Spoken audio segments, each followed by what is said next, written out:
Maybe we can, here, why don't we just move this out of the way right now? I think the tracking is bad when you point this direction. Okay, good afternoon, everyone. This is Dean Yang with CGTN, China Global Television Network. We are live in the Summer Davos Forum's venue, and maybe you'll be a little bit surprised to find that now my hand is waving in the thin air, doing something that I don't know how to explain. Okay, so this forum this year is to talking about the inclusive growth of the fourth industrial revolution. And this gadget now on my head is the augmented reality, which is definitely part of that revolution. So today, our live streams on CGTN social media account includes the Facebook, Chinese Weibo, and also the YouTube and the CGTN's application will be about the technology and it's how to commercialize it in today's context, and also what impact that would have on a future life or even life tomorrow. And now you can, maybe I'm look a little bit not very smart with this and movie, because I tried to get something in front of my eyes which I don't think you can see through the camera, but maybe you can find that out on the camera behind me. And I think what I'm looking at is a shelf like, that's it, and on it there are a lot of items I can catch with my bare hands, and then I'll try to get one and scale it up. It's very interesting.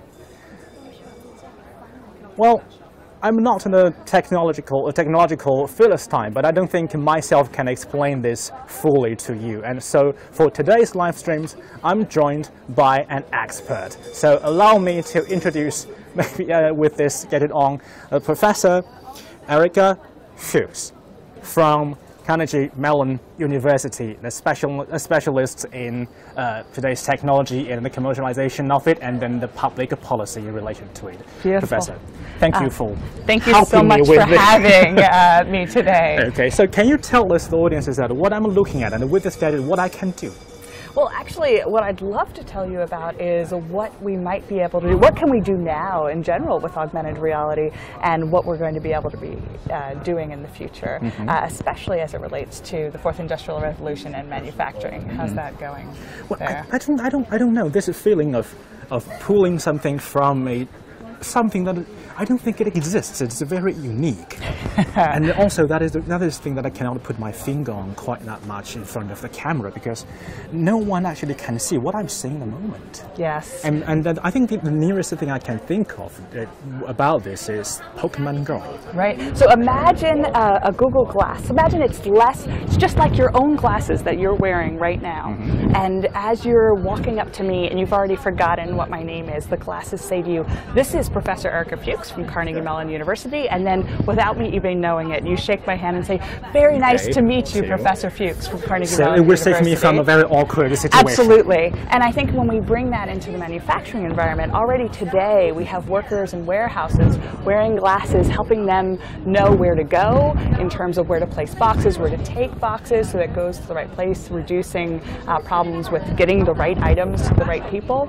Already we have, through companies such as Upskill, which is alumni of Carnegie Mellon, where they are actually using Google Glass-like glasses with virtual reality to speed up production in large multinational manufacturing environments, where someone who's maybe an expert for 30 years in building a plane body suddenly can, with glass, do it even faster as something points to them, go here, go there next, and they don't lose the same amount of time. Well, if I may ask the designer for this gadget, please, sir. Yeah. thank you for this amazing experience. And can you introduce yourself a little bit to the audience? Hi, so my name is Charles. I've just a signal. I'll just point this to you. Okay. Sorry, so my name is Charles. I'm one of the engineers on the team at Meta. And I helped develop the experience that you're actually trying out right now. Okay, so tell me, because you've been here for the past few days, have you received any commercial interest? Yes, actually, we had quite a few people representing pretty big companies that have come along and said that they want to buy right now. Someone asked for an invoice immediately. Is anyone paid? Well, they have to go through our process, but so not quite yet. But a lot of people were really excited to try to get this. So what big future they have for this design?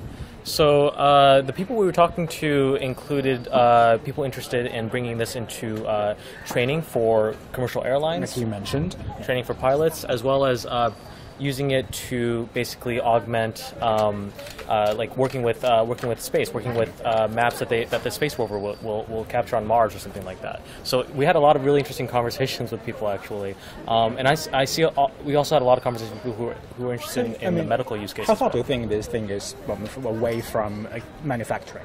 So actually, you've already manufactured. Yes. So for this particular headset, the Meta 2, we've actually launched this year, and we're already shipping it to our key partners and as well as developer groups. So who are your major targets?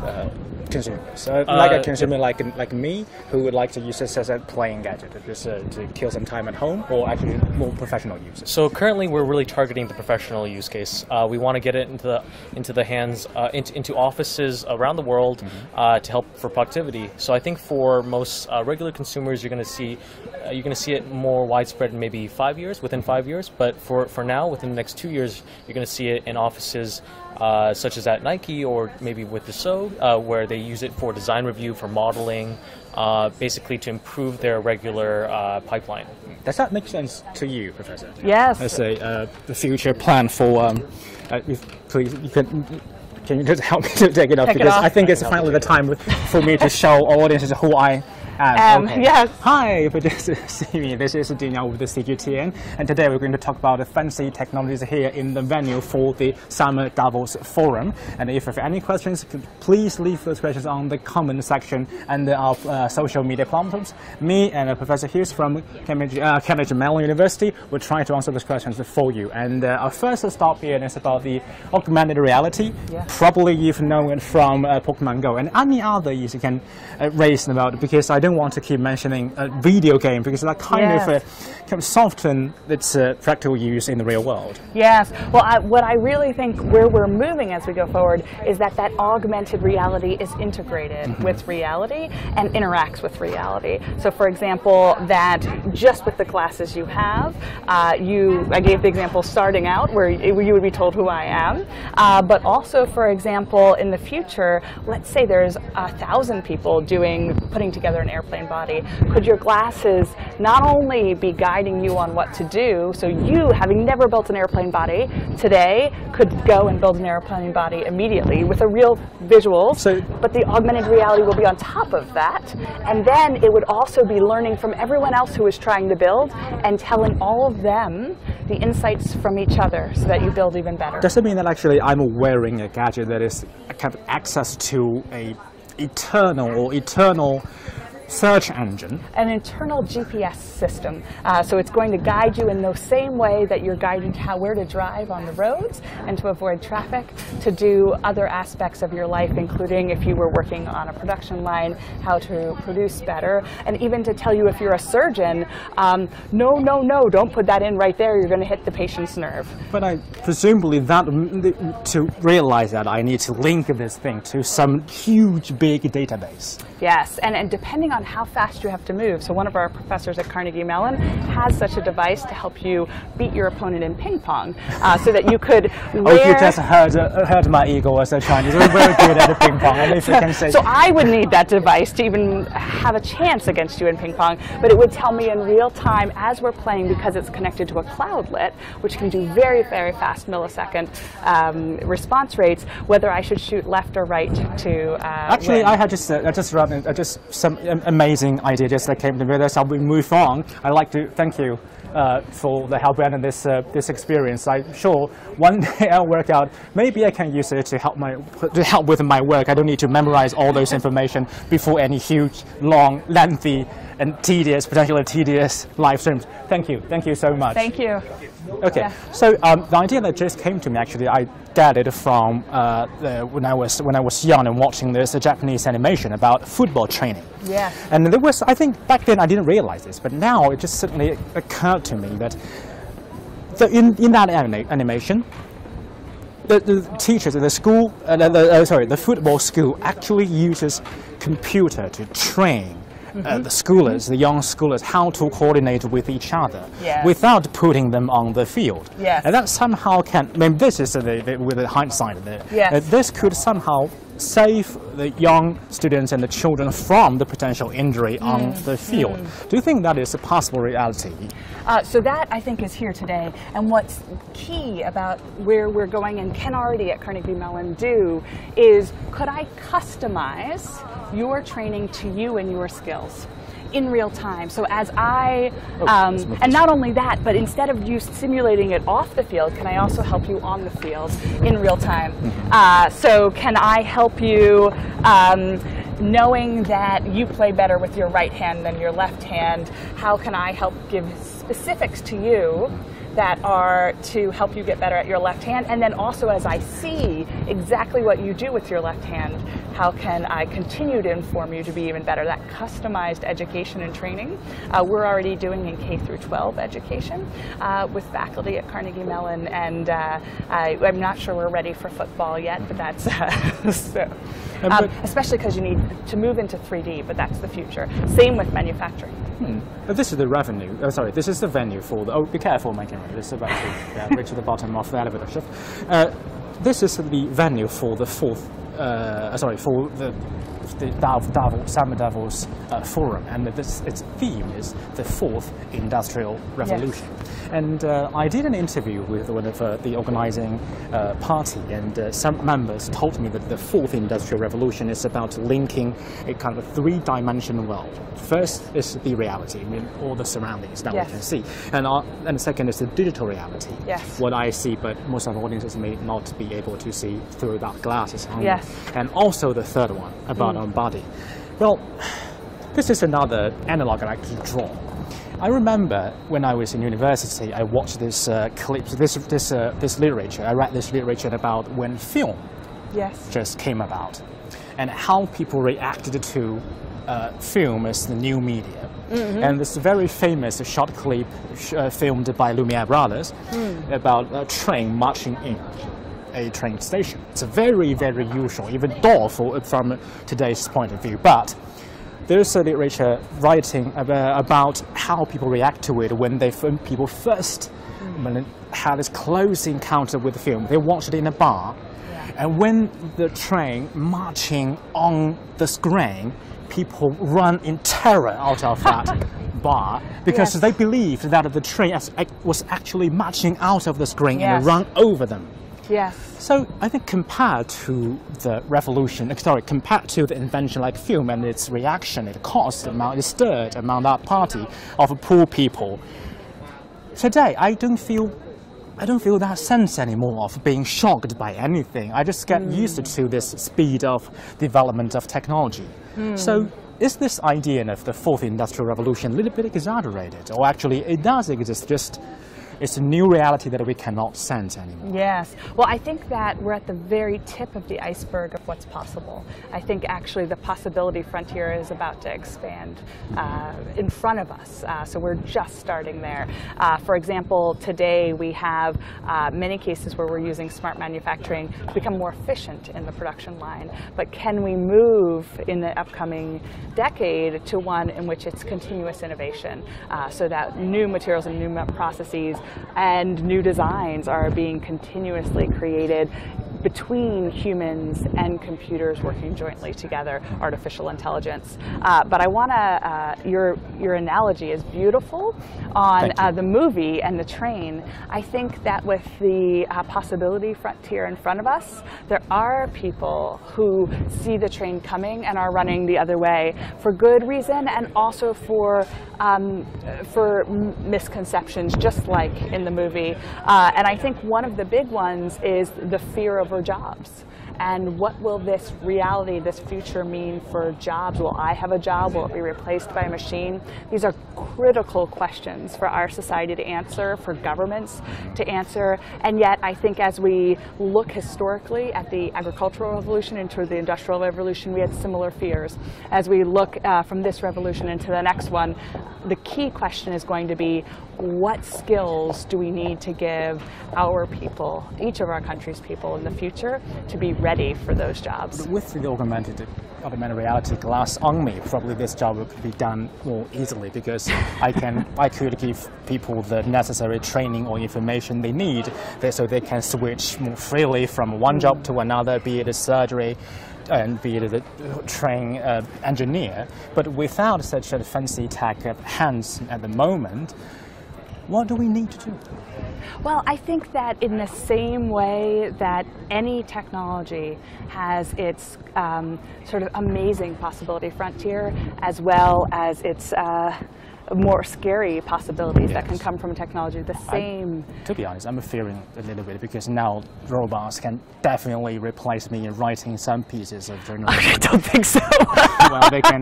We're far from that. We're very, especially you. Can you guarantee that? To put my heart back to my team? I'll guarantee that for the short term. Thank you. That's very reassuring. Absolutely. But I think that what is actually sort of the exciting frontier would be, let's say you're isolated and your glasses could help you connected to the world. Well, or save someone else's life. That's an amazing possibility. Can the glasses help democratize knowledge, democratize capabilities, so that more people can participate in the economy? And likewise, can we, through developments of technology, let more people custom manufacture for themselves, let more people actually have the skills to design? Actually, unleash the creativity inside every one of us. Sure, yes, or design for a design with technologies that otherwise only maybe a few people would have the expertise for. Okay, so now if you're just tuning in, this is Dean Young and Professor Erica Fuchs from Carnegie Mellon University. Sorry, I keep pronouncing that name. Carnegie Mellon Dash-way. Thank you for clarifying. And if you're just tuning in, this is CGTN Live in the venue for the Summer Davos Forum, and now we're live talking about the fourth industrial revolution. And actually, because so far there have been lots of amazing but huge ideas. Now we need to put something concrete to those ideas to demonstrate what is that revolution, and do you think it actually is a revolution, or have there been any part of your life that has been revolutionized by technology? So now I'm looking at something more, well, definitely bigger and more physical than the augmented reality. This is a reality that I can touch. Yeah. I like the security and the safety that gives me. So I was told this is a drone, but for me it's more like a helicopter. And if I may ask if the producer to tell us something about what the use they have for this. So English or Chinese? English. Okay, thank you. Can you introduce yourself to the audiences of the CGTN? Hi, I'm the PR director of the company, Comi. Okay, and nice to meet you, and thank you for helping us explain this. So what is this? This is EHang-1A for autonomous aerial vehicle. And the passengers don't have to master the pilot skills or lessons. They just set a destination on the the interface in the cabin, and we have a ground command center that can dispatch the air traffic. Beautiful. Yeah. So can I try it? Can I put myself in? Sure. Because I'm sure this could be very, well, not very, because the space is not very huge. I'm afraid this the experience is very challenging. You pray for me, right? I will, indeed. Okay, if you hold my notebook for me. Thank you. So now I'm going to demonstrate how to fit a human being into a space as tiny as this. And I'm a, well, if I may say so, quite a huge dude. And okay, what is the right procedure again? Okay, so I'm doing it right? Yes. Okay. Ouch. Yeah. Okay. I think my belt just hooked up something. Well, yeah. I did it. Ah. Well, this is a very unique feeling. Well, it's like I'm putting myself in the egg and try to adjusting my position, and I'm sensing that my microphone, the other end, is falling off. Well, so Professor, is this what you expected to sit in a drone in the future to fly you to work? Well, it seems like we might need some size innovations. Okay. And maybe a custom body specific customize it, to yeah, you. to suit me. Yes. Okay. Yep. Which could be done with a polymer additive manufacturing process. Although if this is composite, is this composite, like fiber composite body? Fiber composite. I think it is a material. It's a material. What is this made of? Plastic? Do you know what it's made of? It's okay. It must be a fiber. It might be harder for us. We may not be ready to additively manufacture this material to your size today, I'm Does afraid. that make me safer in this? I mean, if manufactured with some hard material, so when I, God forbid, encounter a very hard landing, will that be a guarantee of my safety? Well, actually, carbon fiber composites would be could be extremely safe. Many planes might use that as a material. Mm-hmm.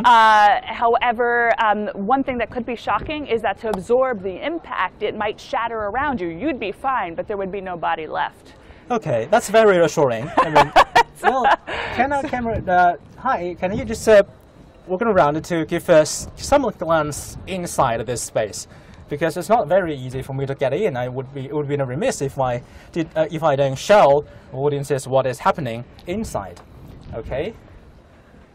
Come on, just to me and can you explain us what this board is? What this board is for? You can see the interface. There is a map, and Okay. passengers can click their destinations and waypoints of the airline and start the airlock and take off. You can click on the map of whatever destination you want to go. But this thing, it won't take off now, right? No. Okay. It's just a prototype. So this bit, does that show that, like I see in most horror or sci-fi movies, that actually they would show which bit of this drone is damaged and how resistant it is? Well, actually, that is my fantasize. So what this is for? You can actually turn on the light of the drone in a cabin or open the door, but it just connected with the drone because we don't have the drone or electricity with the drone. Oh, it's understandable. Yes. Okay. So now I'm trying to move myself out. It's going to take me a while, Professor. I must say that it's a very smart decision of not putting you in it now. Thank you. Okay. Thank you for saving me that challenge. Wow. I may have to try later now, but Sorry, I'm stuck a little bit. I'm sure it's going to be played very well. Thank you. With our audiences. Okay. I think I sprained my neck a tiny bit. It's just a prototype. Okay. We have bigger size for two sides. For two people. 2 seats with 2 people. Great, great. Do you see a bright future for a drone taking me from my home to work? well, it depends how many other people will be taking a drone from here to work. And so there may be some need for regulation depending on that. Although I do want to come back where we would hope to go in the future is that, so right now we would need a material that we could additively manufacture to customize it to you. And so if we could have humans and robots, not robots being computer systems, algorithms, working together to optimize a material that could be additively manufactured so that we could customize it to you, but then also so that we could possibly rethink, as you provide us with feedback, the next version. That would be one place to go in the future. Thank you, President. I'll just go back to, I think I just, something just fall off. You fell something out, yes. Yeah. Let me try to find it. Okay, I don't think I can see it anywhere. So unfortunately, if that was your wallet on the way to work, probably I will leave the zone forever. But I think I just something just fall off. Oh, you lost your If clip. you can find me later, I can collect it later. Thank you. But we need to move on because we're on the clock. Thank you for the introduction. Thank you. Well, this is my another question about a drone and potentially all other amazing gadgets nowadays we can see about the commercialization. So what could be the conditions that a producer and a firm need to meet in order to actually have this thing to be really break into our life? Yes. Well, I think a big one in this type of context would be regulation and policy, because right now we don't have that many cases of aerial drones with humans inside flying in our environment. No. So, for example, in the in the United States, it's the Federal Aviation Administration. In Europe, there's an analogous organization, and in China as well.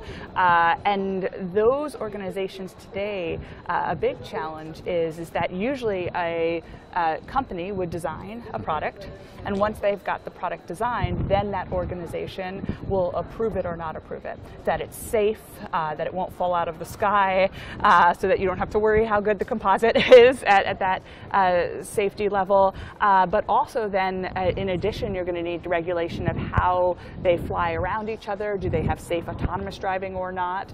And so in this context, a huge challenge is that if they only can test this once it's made, there may be many years before that actually you can buy it, even though it might be fine or it might not be fine because of that process.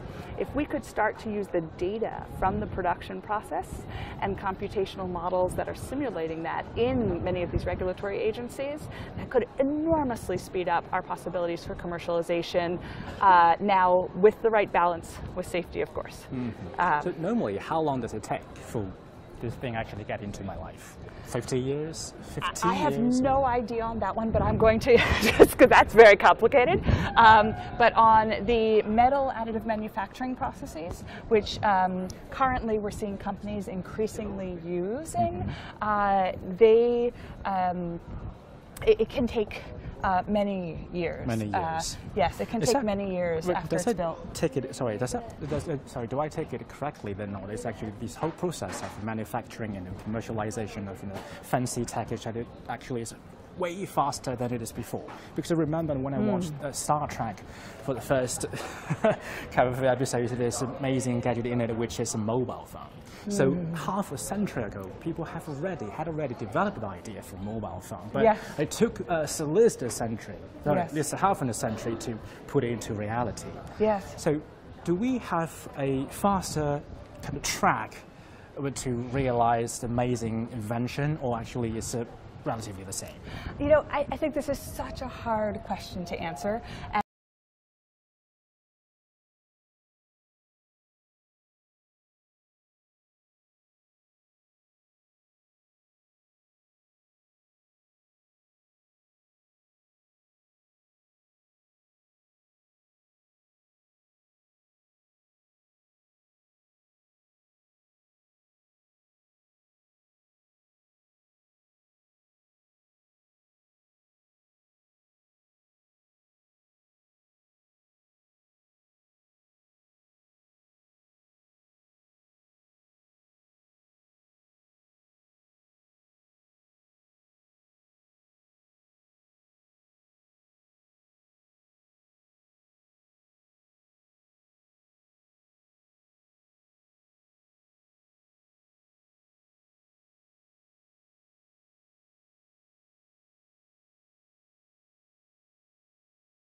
Peter, are we on?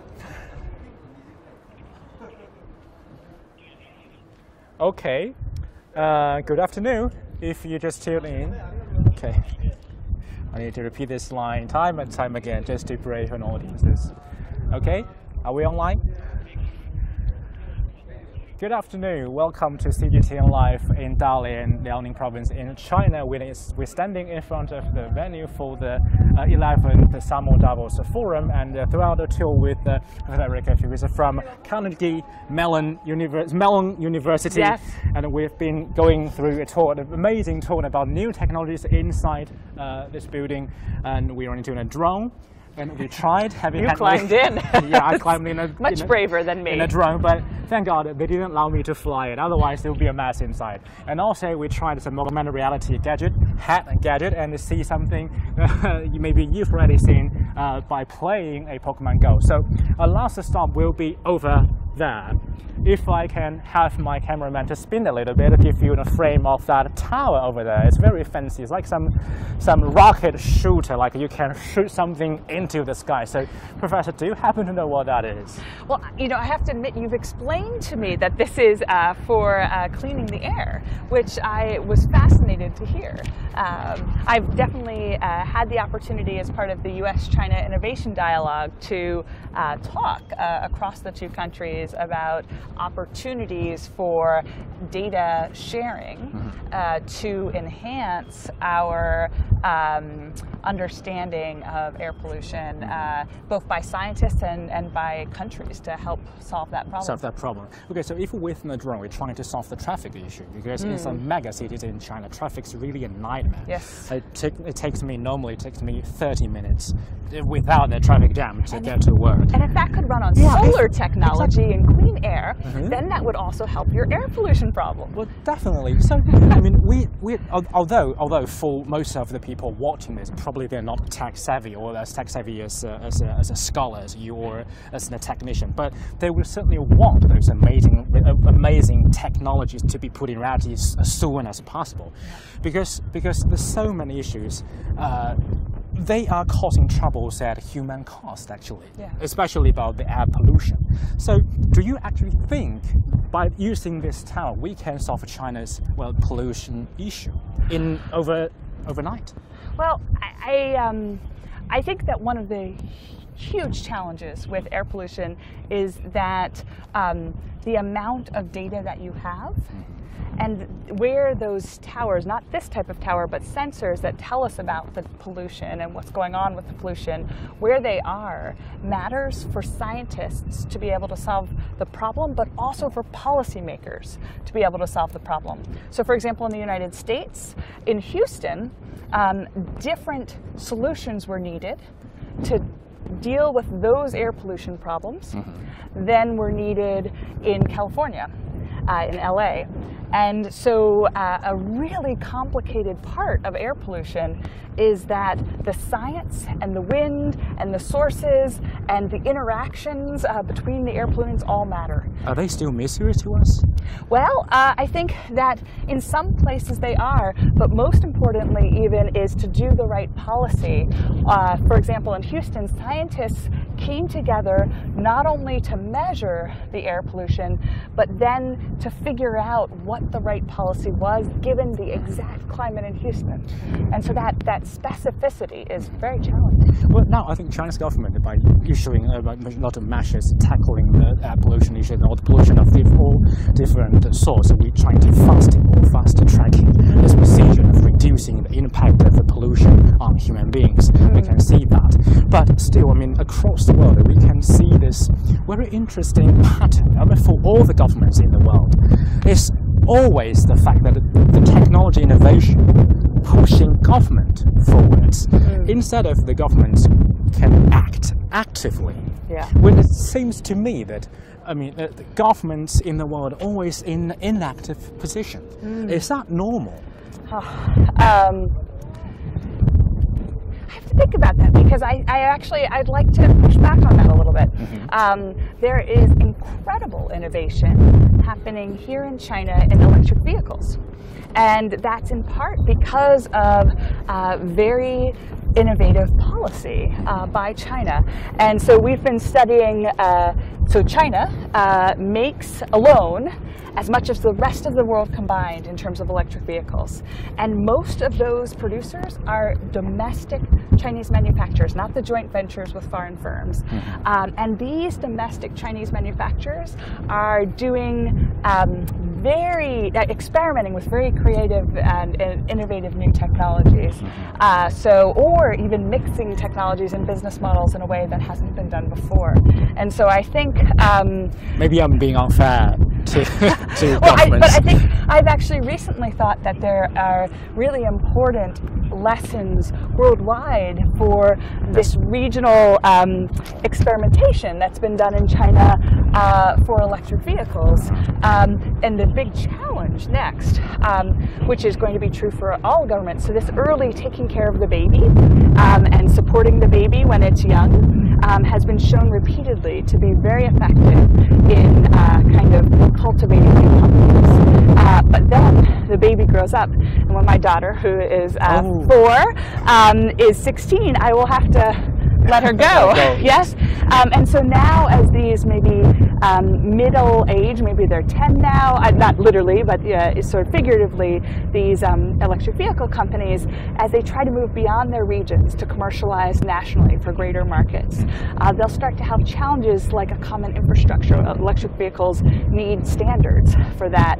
And then as they try to commercialize and grow their markets globally to sell also in the United States, they further are going to need international standards to be able to succeed. And so, interestingly, as they grow up from baby to adult, yes, the problems become more sophisticated. And so, how do our governments then help, from the early protecting and supporting and taking and cultivating from when it's in cradle, yes, and to grow nationally, and then internationally through. And those are each new processes. And so, it will be amazing to watch China go through those next steps.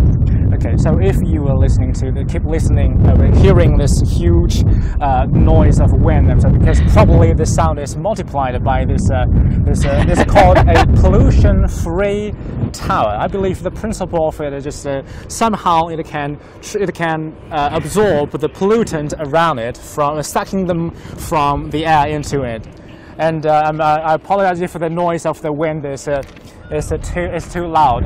That's the reason I try to keep, block my microphone on my head. So my last kind of sort of blocks of a question is about innovation, not just the technological innovation, but also in the sense of commercial innovation, and also the government policy, the innovating government policy, because the new technology, as mentioned repeatedly during over the past 2 days, that the technology change brought about by technology is sweeping across all the areas. So what is that innovating in business? What we are innovating in business, and what effect did that have? Yes. Well, I wonder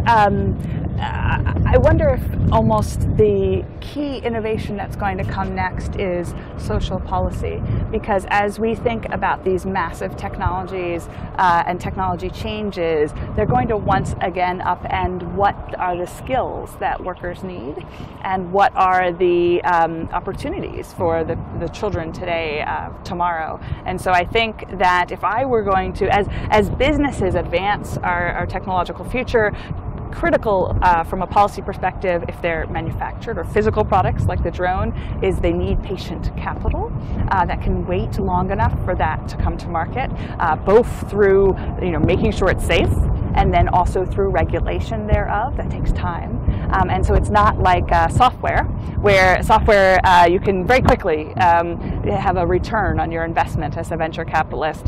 So we need both, all countries need to find ways for more patient capital from government or from venture capitalists, yes, both to help these technologies come to market.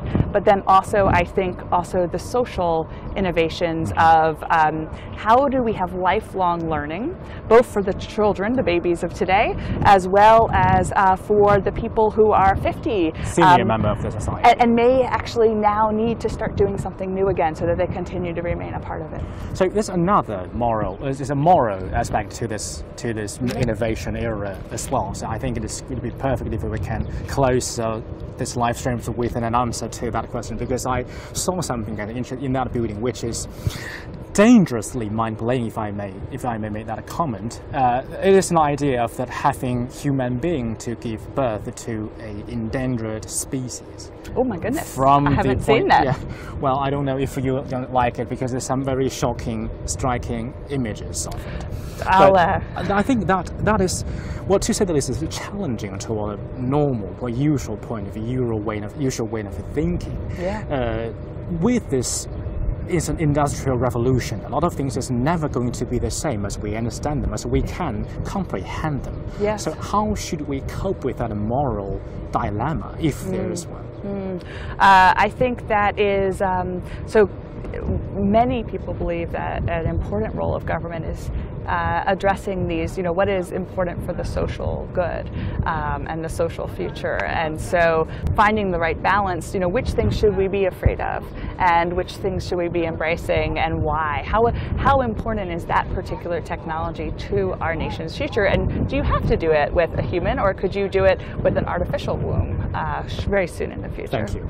Thank you for that. Thank you for making, putting that alternative image. Yeah, horrific if you erase it from my mind. Yes, an alternative womb made of artificial material. That would have been a solution to it. Yeah. Okay. Thank you for the amazing comments, and thank you for not laughing at me when I was in that drone. This has been an amazing experience, and I'm so honored to be able to be talking with you to your audience. The pleasure is all mine, and thank you for your time and the partnership with us. This is Dean with the CGTN, and we're just having a live tour inside and outside the venue for the Summer Davos forum for about 40 minutes. And if you want to watch this, you can tune in our Facebook account, and there will be a rebroadcasting on it after we call it end to this session. Thank you for your time, and see you soon. Fantastic.